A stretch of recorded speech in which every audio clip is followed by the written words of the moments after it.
Bismillahirrahmanirrahim. Assalamualaikum warahmatullahi wabarakatuh. Perkenalkan, nama saya Rifki Sapan Wirdian dengan NIM 418231144. Di sini saya akan menjawab beberapa pertanyaan yang dibuat oleh Bapak dosen. Yang pertama itu berikan analisis kritis terhadap proses pembangunan yang berjalan di Indonesia saat ini dan bagaimana dampaknya terhadap upaya pemberantasan korupsi. Pembangunan di Indonesia saat ini berlangsung cukup pesat, ditandai dengan berbagai proyek infrastruktur strategis seperti jalan tol, pelabuhan, bendungan, dan proyek Ibu Kota Negara Nusantara atau IKN. Pemerintah mendorong percepatan pembangunan untuk mendorong pertumbuhan ekonomi, meningkatkan konektivitas antar wilayah, serta menciptakan lapangan kerja. Namun, di balik percepatan ini, terdapat sejumlah masalah struktural dan kelemahan dalam tata kelola. Salah satunya yaitu minimnya transparansi dan akuntabilitas proyek besar. Banyak proyek besar tidak dilandasi dengan studi kebanyakan yang terbuka atau proses lelang yang transparan. Ini menciptakan ruang abu-abu yang berpotensi menjadi ladang korupsi. Dampak terhadap upaya pemberantasan korupsi, peluang korupsi dalam proyek infrastruktur. Proyek-proyek besar sering melibatkan dana publik dalam jumlah besar. Tanpa pengawasan yang kuat, risiko praktik korupsi seperti markup anggaran, pengaturan tender, dan gratifikasi sangat tinggi. Banyak kasus korupsi infrastruktur melibatkan pejabat daerah hingga kontraktor besar.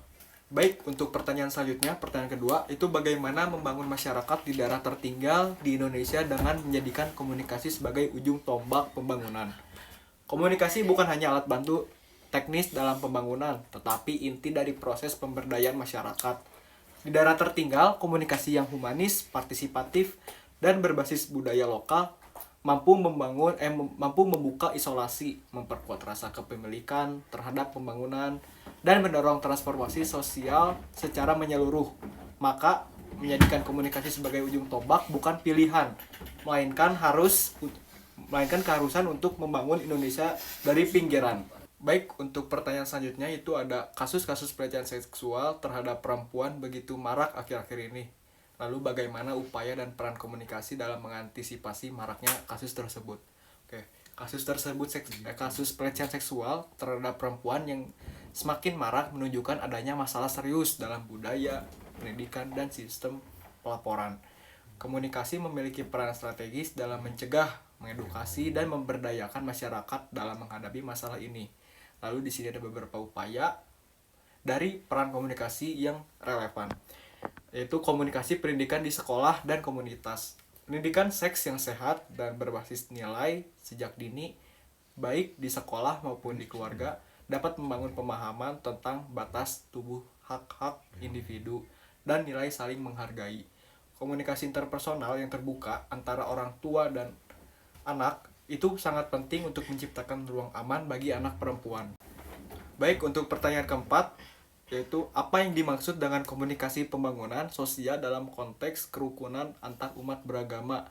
Jelaskan juga bagaimana komunikasi pembangunan di sosial berperan dalam membangun kerukunan antar umat beragama di Indonesia.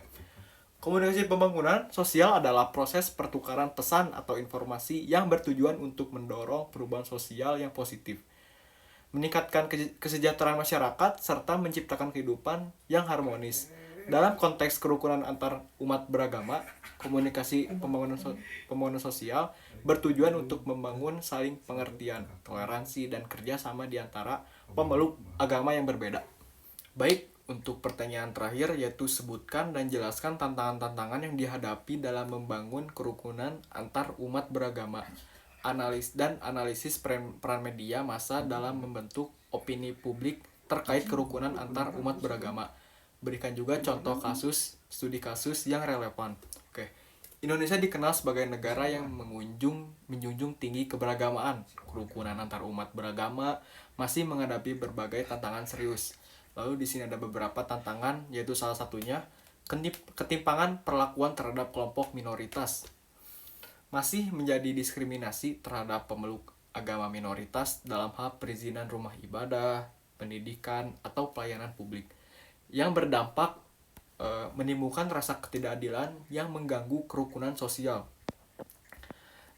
Contoh studi kasusnya yaitu di Cidahu, Sukabumi terjadi kerusakan rumah milik Maria Veronica Nina berusia 70 tahun yang digunakan untuk retret iman. Puluhan warga menyerang peserta, merusak mobil dan fasilitas di depan anak-anak yang ikut retret. Peran media nasional seperti Kompas dan iNews secara cepat memberitahukan kejadian secara faktual, termasuk kronologi, respon publik, dan tingkah hukum yang diambil. Yang membuat hal itu memberi ruang bagi korban dan tokoh agama untuk menyampaikan masalah dan harapannya terhadap penyelesaian yang adil. Hal ini tuh berfungsi sebagai edukasi masyarakat dan tekanan agar kasus jangan diabaikan. Oke, baik. Sekian dari penjelasan dari saya. Mohon maaf apabila ada beberapa perkataan saya yang kurang jelas. Wassalamualaikum warahmatullahi wabarakatuh.